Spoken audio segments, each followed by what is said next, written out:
Man, this is lifestyles of the poor and unfucking fortunate. But I tell you what, but bitch, we got views. So that's crazy. You had all that like momentum that you got from that first album, and then like a year and a half later, you dropped Finally Phamous. Yeah, it was like October. Right, it was like a year and a half later. Yeah, because they wanted to keep the buzz going and shit. And I mean, I only signed a 4-album deal with Paul and Juicy. Mm-hmm. So they wanted to at least keep the fans wanting it. Yeah. And between the first and second album, it was like a year and a half. And I want to say between the second and third album was like 2 years. But that second album, Finally Phamous, that was pushed by Warner Brothers. Asylum. I remember it was Asylum because you and Fraser, Asylum. both of y'all's sophomore albums. Yeah, because it's funny because Asylum wasn't even a fucking a record label no more. They was an old rock band label back in the fucking 80s and 90s that had fallen through and was no more. So one of Paul and Juicy's homies actually, one of the attorneys in the I can't remember the dude's name, man. Damn, I can't remember his name. Fuck. Anyways, they actually bought the label and opened the label back up just to sign me and Fraser Boy. And they went on to sign Mike Jones, Paul Wall. Yep, because it was all around that same era. Sure. Around that same era. 405, yep. And they pushed the shit out of that album, and the album did really well. Actually, the album did great. Like if you take all my albums combined, I've done sold like 2 million records collectively, and that's not including bootlegs and fucking illegal downloads and shit. There's no telling how many. Because I remember you did I Show Will. You did that video, and that was a big thing. Exactly. He got a video for this. So what's so crazy about I Show Will video is you watch, I mean, shit, we've done shot so many videos in the last 20 years, but back in them days, everybody didn't have a fucking camera. Everybody didn't know how to edit videos. You didn't have YouTube tutorials on shit like that. That fucking video cost 50 grand. That's what Sonny was telling us when he was getting videos shot for Street That Fighter. video was was like 50 grand. fucking bands. Yeah. The fucking whole production crew flew out from Cali. I'll never forget, we shut down my entire neighborhood because we shot most of the fight scene in the backyard was at my buddy's house. Fat Mac, shout out to Fat Mac and Mercy. Shout out to Mercy. His daddy Mercy is the one who gave us the okay. He's like, y'all can use the goddamn old country redneck motherfucker. Y'all can use the goddamn backyard, shoot the video. Hell, I love this shit, my Mercy. So we shot, I mean, like once everybody found out that we were shooting a video, because we planned it, like, we knew about it for like a month in advance. So I started telling all the homies, like, look, next month, this is the date, this is the place, location, time. We're shooting a video here. A lot of the people in the hood was like, whatever, we don't even believe you're still signed to 36 Mafia. Like, motherfuckers, haters, man. Right. So when the motherfuckers start riding through the neighborhood and there's like 9 roads blocked off by Memphis police officers, and we got the whole fucking backside of the hood just blocked off. You can't get to it. There's diesel trucks full of fucking equipment. I mean, that just shows you how much everything's changed, dude. I've shot videos on iPhones and shit now. Like, you know what I'm saying? Motherfucking really good videos. Like, good quality videos, but this was a $50,000 big boy shit. Like, I mean, you got a fucking 40-person crew out here running this shit. And that was before HD was even a thing. Yeah, I which swear, is crazy. dude. So, like, I had people in the hood, like, when they saw Paul and Juicy pull up in them Benzes and that diesel truck, let out all that shit and start unloading everything. Everybody's like, yo, White's really shooting a video, yo. There's fucking Juicy J right there in Mercy's front yard. What the fuck is Juicy J in Joey's yard? Like, but yeah, that shit, the video had a good response to it. Actually aired first time on fucking Uncut.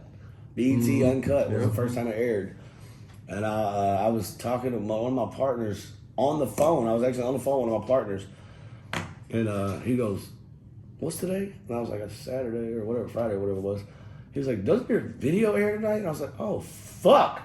I totally forgot today was the because I was just throwing out. There was a bunch of shit going on back in the days. It was so much going on, I could really hardly. Plus, it wasn't social media either. So no social media.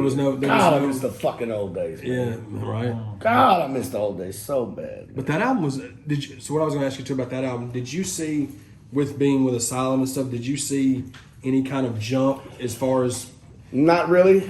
Yeah. And that's That's why I'll never sign a deal like a major. I mean, if they cut the right bag, yeah, I'll sign a deal. But I mean, dude, I've been straight independent. I've been fine. Yeah. I mean, we can always make more money. But I mean, motherfucker ain't starving around here. We doing good. Yeah. But you know, like when you sign one of the major deals, you get so much shit took if you ain't got the right fucking attorneys and the right people behind you. And like Asylum was definitely cool. We had our tour bus shit, and we had our runs and shit. We had some cool fucking hotels. They were, everything was amped up a little bit. I had a fucking 50 city radio station fucking tour. Yeah. Where I toured the country and just literally just went to radio stations in every state. And that was really cool because I met a lot of fucking plugs that I still got to this day. You know what I'm saying? I can still call a lot of these people up like, yo, I got this track up send you, boom, bam, on the radio, boom, and fucking Washington or some shit. You know what I'm saying? Like, yeah. But I also don't make a lot of fucking radio friendly music. That's why me and Sano, we've been working on it. Like, if you even listen to that last album, I only cussed on that album, like 3 times? I didn't even try to. The self-titled album? Yeah, I didn't even try to. Yeah. I was sitting there just writing, man, and I've heard from a lot of OGs and shit, like cuss words are just fucking fillers that just take up space. Mm-hmm. Like, if you got a lot of shit to say, you ain't gonna need no cuss words. And I got a foul mouth as it is already. But I also, since I got married, I got little boys now. I got little youngins. My daughters they're grown basically. My oldest is 20, my youngest is 17. And now when me and her got together, I had a little 2-year-old that like just wanted to sit in the studio all day.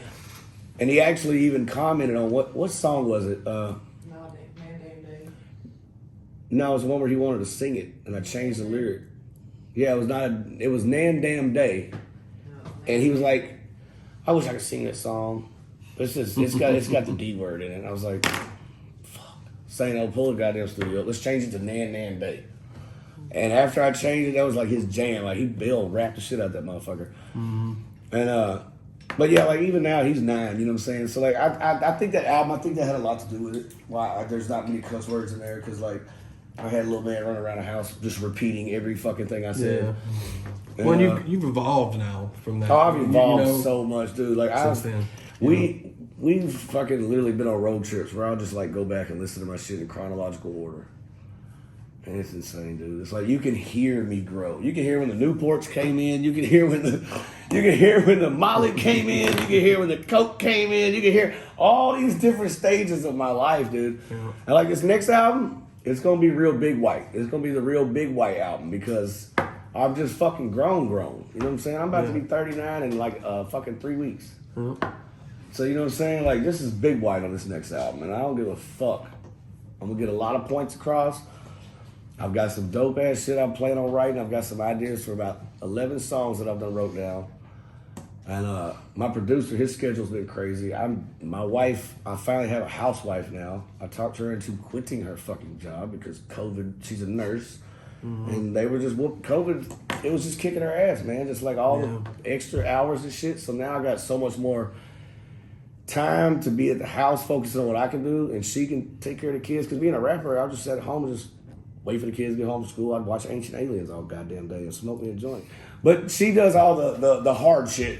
I just wake up, rap, take a shit, rap, whatever I gotta do, go do shows. Yeah. But like, having her home now, she's fixing to spend a lot more time on merch ideas, fucking booking shows, fucking just all that shit. But that's dope though because you know that you can trust her and you know that she's the one. Yeah, because I had a couple of motherfuckers in the past that fucked them folks.